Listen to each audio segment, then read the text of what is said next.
vocês? Como é que vocês estão? Quanto tempo, né? Não faço um vídeo. Mas já faz uns dias que eu tô querendo gravar um vídeo. Porque... gente... Se a gente ficar de olho nas notícias, a gente surta, né?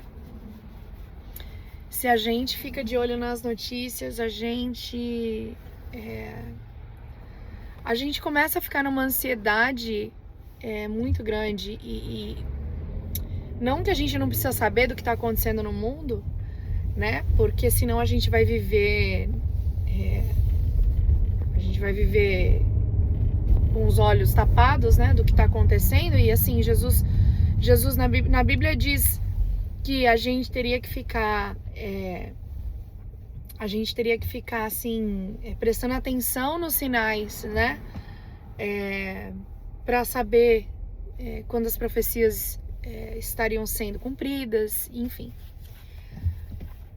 Mas então assim, se a gente tiver a par do que está acontecendo nos países, essa loucura, né, dos muçulmanos tomando conta e assim, os acordos que estão fazendo, e não precisa ir muito longe, assim, no nosso próprio meio aqui, assim, na região aqui, né, no Brasil. Na verdade, não são os muçulmanos, né? Mas no Brasil é aquela... eu não sei nem o nome que a gente dá para aquilo, né? Aquela loucura daquele Lula falando aquele monte de asneira, né, gente? Que assim... Cara, eu fico ofendida quando eu escuto Lula. Eu fico ofendida pelo tanto de baboseira que esse homem fala. Não tem nem o que a gente falar, né? Não dá nem pra gente comentar, né? E assim, o que a gente tem visto, né? Que é uma sociedade, gente, que tá de ponta cabeça. Aqui a gente tem uma expressão backwards, né? Que tipo assim, andando pra trás. E as pessoas ainda falam que, assim, é uma geração mais... Como é que é? Uma geração mais avançada. Eu não sei aonde esse avançado. Eu não sei o que é... Eu não sei o que essas pessoas pensam de avanço, né? Mas, na verdade, pra mim, é completamente o contrário. É um retrocesso absurdo de todas as coisas, entendeu? É cristão se conformando com esse mundo e é cristão... cristão, como que eu posso dizer, vivendo de uma maneira completamente errada e tá achando que tá tudo bem, entende? São os valores das pessoas, principalmente dos jovens, que é de explodir a minha cabeça. Então, ontem eu vi um vídeo de um moço cristão entrevistando dois mocinhos de 20 e poucos anos, 21 anos, alguma coisa. Uma era de 18, outra era de 21. E perguntando pra eles sobre as coisas, né? Perguntando se os dois nasceram num lar cristão. A menina, os dois iam na igreja de pequeno. Ele ia numa igreja católica, ela numa igreja evangélica. E no começo da adolescência ela falou que ela não queria ir mais, porque disse que não tinha nada a ver com ela. Isso não tem nada a ver comigo. Não é pra mim. O menino falou que ele nunca entendeu direito, nunca se encaixou. E o moço perguntou pros dois qual era o propósito deles de vida. E eles falaram, a menina falou... é isso aqui, eu tô vivendo. E o menino virou e falou assim, eu não tenho propósito, eu só existo. gente,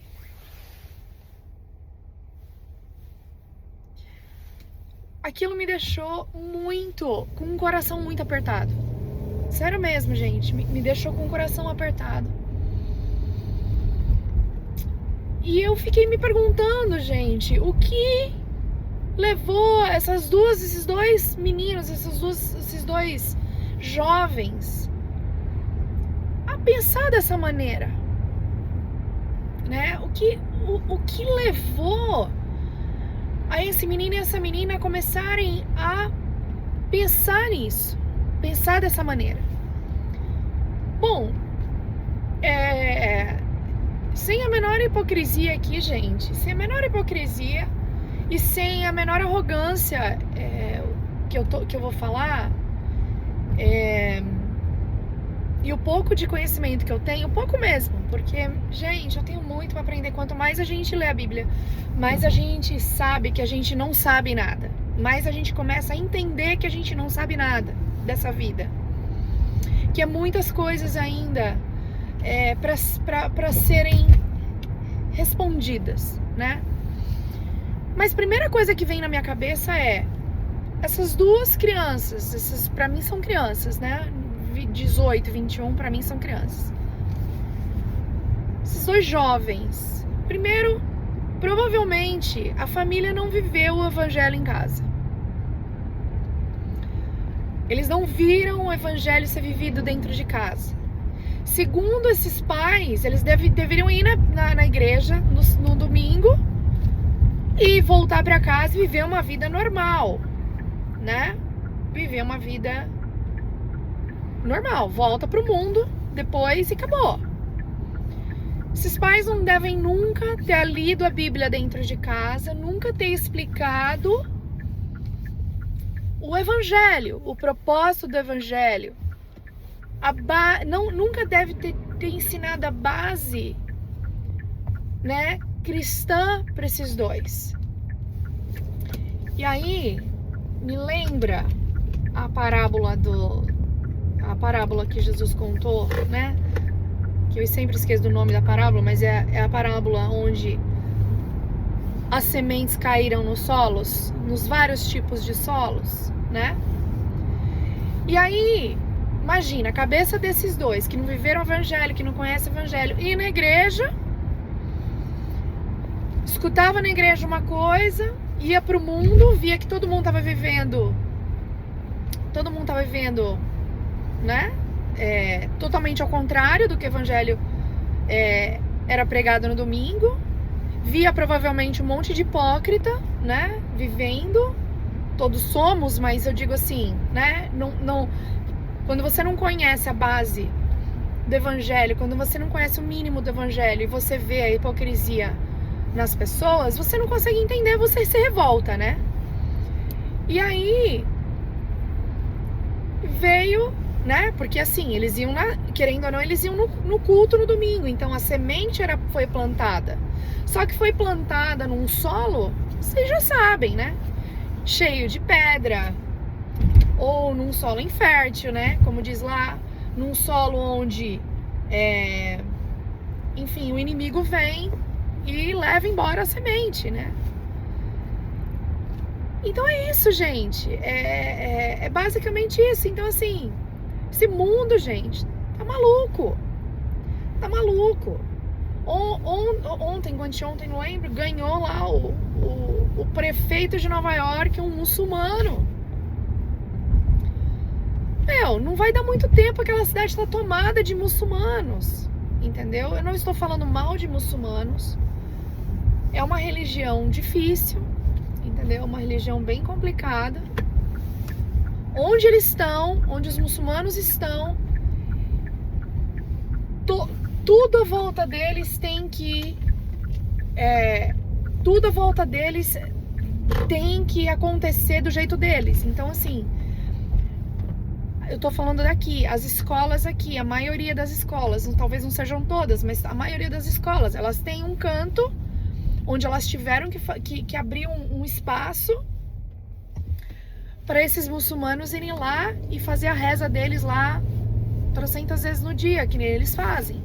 A gente não faz, a gente não ora 300 vezes do dia, né? A gente que deveria buscar Deus várias vezes ao dia, a gente não busca, mas eles buscam, eles fazem a oração lá deles. Então, onde eles vão, todas as leis, todas as regras têm que serem mudadas por causa deles. E aí vai lá o prefeito e ganha lá de Nova York. Então você imagina o que vai virar aquilo, gente. Mas não é nem isso. Aí eu vi que eu tava lendo que, olha o absurdo, que um terço dos judeus votaram para ele. Que são os judeus com a cabeça mais aberta, que são os mais liberais, entendeu? E um bando de ignorante, um bando de cegos, né? Porque cegos votaram para esse cara também. Só que, obviamente, né? O que ele fez? Ele ofereceu, ele prometeu um monte de coisas. Que, gente, são coisas tão sem noção, coisas que ele nunca na vida vai conseguir, coisas na vida que ele nunca vai conseguir dar, ele nunca vai conseguir cumprir o que ele prometeu, gente. Ele prometeu Lamborghini para todo mundo. Tem noção? Gente, e o pior não é isso. O problema não é ele prometer. O problema são as pessoas acreditarem nele. Gente, isso me revolta, me deixa louca. Eu vou chegar lá, onde eu quero chegar. E aí eu vi hoje de manhã no Instagram uma mulher num parque lá de Nova York. E o jornalista lá, a pessoa que estava entrevistando, perguntou para ela por que ela tinha votado para ele. Gente, para você ver, gente, como as pessoas estão completamente sem propósito, sem valor, sem um caminho, sem Deus. A mulher virou e falou pra ele, falou assim, porque ele prometeu um monte de coisa. Ele prometeu me dar uma Lamborghini, ele prometeu me dar uma casa. Hello, gente, hello.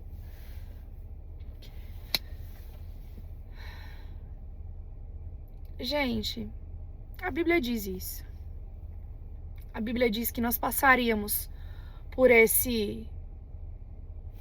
A Bíblia diz que nós passaríamos por esse... Enfim, por esse processo, né? O processo de calamidade, assim, da raça humana, né?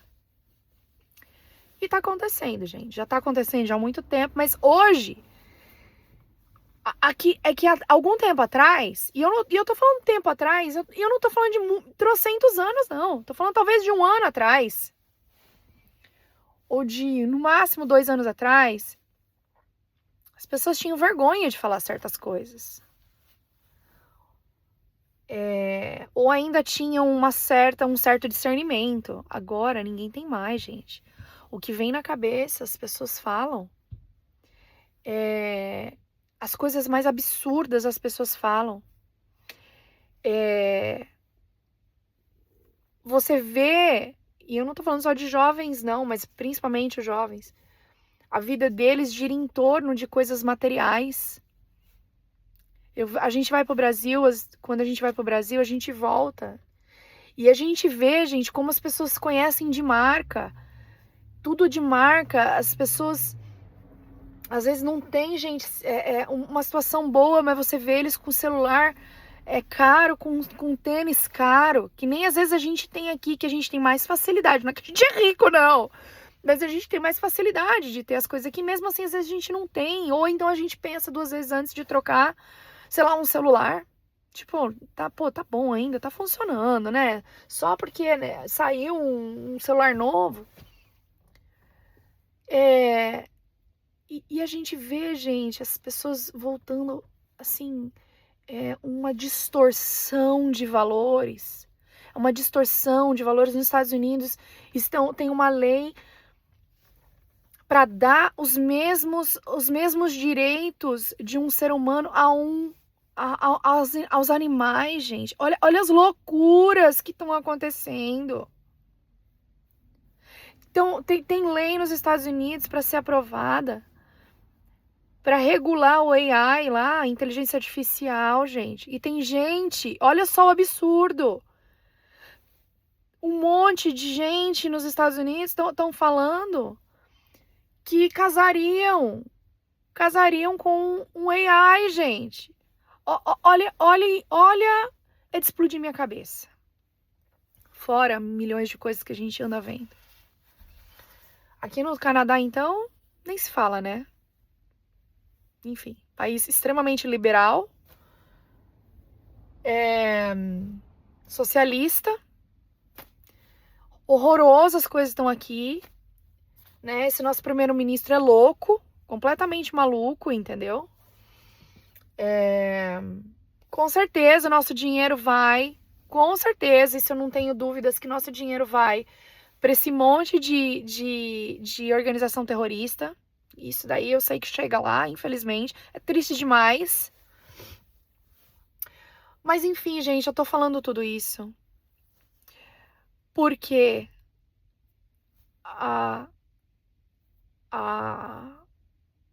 enfim, qual é a gente chega em qual conclusão, né? Qual é a conclusão de tudo isso? Gente, tá faltando Deus. Não tem Deus para essas pessoas. As pessoas não estão buscando a Deus. E eu não tô falando só das pessoas que não conhecem a Deus. Eu estou falando também dos que conhecem. As pessoas que conhecem estão mais preocupadas com outras coisas. Eles estão mais preocupados em viver a vida deles, em fazer festas, em ir pra academia, em se vestir bem. Estão preocupadas em ganhar dinheiro.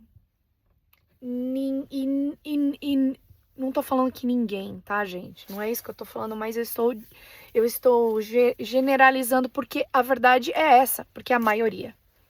As pessoas não têm buscado a Deus, não têm priorizado a Deus, não têm priorizado o tempo com Deus dentro de casa, não têm priorizado o devocional dentro de casa, o devocional com as crianças dentro de casa, não têm priorizado levar o evangelho para essas crianças. As pessoas não vivem o evangelho dentro de casa, vão no culto no domingo, mas estão escutando música secular durante a semana, estão escutando aí a maluca lá que tá fazendo o maior sucesso agora, esqueci o nome dela, a menina loirinha lá, que vocês já sabem quem é, dentro da escola das minhas crianças, que é uma escola cristã. Cara, as crianças escutam música do mundo. Minhas crianças nem sabem, porque eles não escutam. A gente não escuta dentro de casa. Não estou sendo hipócrita, não estou sendo mentirosa. Nós não escutamos música do mundo em casa. Tá? Também eu não posso ficar louca, porque tem gente que também vê demônio em todas as coisas, que gente espiritualiza tudo, né? Todos os filmes, tudo, entendeu? E nós não somos daquele jeito, né? A gente não é louco daquele jeito. Só que, assim, obviamente a gente não deixa as crianças assistirem um monte de coisa, né? Só que nós assistimos filme, nós assistimos a Disney, os desenhos da Disney, os filminhos da Disney, a gente assiste, entendeu? Tem coisas na Disney que eu não deixo as crianças assistirem, óbvio, mas que eu já sei que o negócio não é bom. Mas a gente não pira. Mas, gente, o mais importante é eles conhecerem o evangelho, eles conhecerem a palavra de Deus, para eles saberem discernir o certo do errado. É isso que tá faltando dentro de casa. É saber a palavra, conhecer a palavra. Sabe, a palavra te libertará? É o que diz na Bíblia? Pois é, porque quando você conhece a palavra, gente, eles vão saber lá na frente discernir o certo do errado. Eles ainda talvez não saibam, mas eu vou falar pra você. Os meus filhos, eu me orgulho muito deles. Eu sei que na Bíblia não diz pra gente se orgulhar, né? Mas é o jeito de falar. Mas eu me orgulho muito dos meus pequenos. Apesar de, assim, cara, criança, né? É uma luta. Desobediência, teimosia, tal. Mas eu vou falar pra vocês. Eu recebo muitos elogios do comportamento que eles têm fora de casa. Eles já sabem discernir. O Espírito Santo já fala no coração deles, já dá discernimento para os dois, para saber o que é certo e o que é errado. E eles, é tão forte isso neles, que eles às vezes se levantam no meio dos amigos para falar, ei, isso não tá certo. E eu fico muito feliz, gente, porque é o que tá faltando nesse mundo. Os cristãos estão se escondendo. Eles estão se escondendo. Porque é assim, eu não vou me meter nisso, eu não vou me meter nessa briga. Eu não vou, imagina. Não, eu tô fora, eu não quero briga. É assim, é por isso que o mundo tá do jeito que tá. Porque os cristãos não estão indo e não estão falando de Deus, não estão pregando o evangelho, né? E a Bíblia diz o quê? Vão, façam discípulo em todas as nações, batizando em nome do Pai, do Filho e do Espírito Santo. Enfim, é isso aí, gente. Então a gente acorda porque tá cada vez pior. Cada vez que eu vejo as coisas eu fico assustada, gente, eu fico assustada, assim, modo de falar, né? E realmente, eu não vou mentir pra você, tem hora que me dá um pouco de ansiedade de saber que os meus filhos ainda vão crescer, ainda eles vão ter que enfrentar todo esse mundo, né? Que quando eles estiverem adultos, o negócio vai estar muito pior, gente. Só que eu tento, quando vem essa ansiedade, né? Eu peço pra Deus me tocar no meu coração. E eu tento focar no que é certo, no que eu posso fazer, né? No que eu posso fazer. Que é o que Deus me mandou fazer, né? Primeiro começar dentro de casa, né? Vivendo o evangelho dentro de casa. E qualquer oportunidade que eu encontrar com alguém que não conhece a Deus, eu falo de Deus. Eu não sou aquela, eu não tenho dom evangelístico, eu não tenho dom de sair na rua evangelizando, eu não tenho, tá? Não tenho, não chego no meu salão pra fazer unha e começo a falar de Deus, a não ser que eu tenha uma abertura, né? É o meu jeito, assim. Mas qualquer oportunidade que me é aberta, eu falo de Deus, né? Mas aí que tá o grande problema, né? As pessoas correm de cristão, porque os cristãos, ao invés de eles pregarem o evangelho, eles estão julgando, apontando o dedo. E é isso que a gente não pode, né, gente? É isso que eu tenho ensinado aos meus filhos. Porque Deus nos mandou amar a todos, né? Ele nos mandou primeiro amar a todos. E é isso que nós temos que fazer. Gente, vamos ficar perto do Senhor. Se vocês não estão perto, se você está afastado, se você não está vivendo dentro de casa que você deveria, se não está envolvendo seus filhos no evangelho, se vocês não, gente, façam. Nunca é tarde demais, sabe? É muito difícil quando a gente muda toda uma rotina. Eu vou andando. É muito difícil quando a gente muda toda uma rotina dentro da nossa casa. Quando a gente passa quando a gente passa realmente a viver os valores que a gente acredita. Não é fácil. Eu já passei isso porque quando o Luca nasceu, eu não estava próxima do Senhor. E realmente eu fui começar a viver o evangelho dentro da minha casa há alguns anos, sabe? Alguns anos. Eu fui começar a viver o evangelho, sei lá, alguns anos atrás. E não é fácil, gente, não é fácil, principalmente... Só que assim, pra mim foi fácil porque os meus eram pequenos ainda, né? Então eu consegui realmente fazer com que eles entendessem e vivessem aquilo, né? Quem tem adolescentes já é um pouquinho mais difícil, porque eles já estão ali vivendo aquela coisa, né? Do mundo e tal. Mas, gente, nunca é tarde demais. Comecem e eu vou falar pra vocês, vale a pena. A vida de vocês talvez vai passar por várias lutas, porque, enfim, o inimigo odeia que a gente se posiciona. O inimigo odeia. Ele vem com tudo, né? Então, assim, se sua vida tá sossegada demais, é porque tem alguma coisa errada. Tem alguma coisa errada, tá? Porque quando o inimigo vê que a pessoa tá posicionada, ele começa a vir e ele começa a atacar. Então, se você não tem ataques na sua vida, então tem alguma coisa errada, gente. Pensa nisso, tá? Gente, eu oro para que vocês tenham um dia maravilhoso, uma semana maravilhosa, um fim da semana, né? Porque já estamos na quinta-feira. E que vocês orem e pensem e analisem, sabe, o que a gente tem feito dentro de casa. Eu tenho muita coisa para melhorar, gente, dentro da minha casa. Nós não somos perfeitos, muito pelo contrário, gente. Peço perdão para Deus todos os dias, porque a gente erra. Mas a gente é moldado e a gente é refinado todos os dias um pouco, sabe? Todos os dias um pouco a gente melhora, sabe? A gente erra, mas a gente passa a diminuir nos nossos erros, sabe? A gente vai errar a vida inteira, mas a gente diminui nos nossos erros e a gente começa a não errar mesmo nas mesmas coisas, sabe? Então é isso, gente. Mas, gente, vamos nos unir, vamos buscar a Deus. Porque é tempo ainda, sabe? Que vai ter um tempo que a gente não vai conseguir mais, tá? Que vai ter um tempo, gente, que as coisas vão começar realmente a complicar, tá? Mas fiquem com Deus. Um grande beijo pra vocês. E eu deixo essa reflexão aqui. Um beijo. Que Deus abençoe. Tchau, queridos.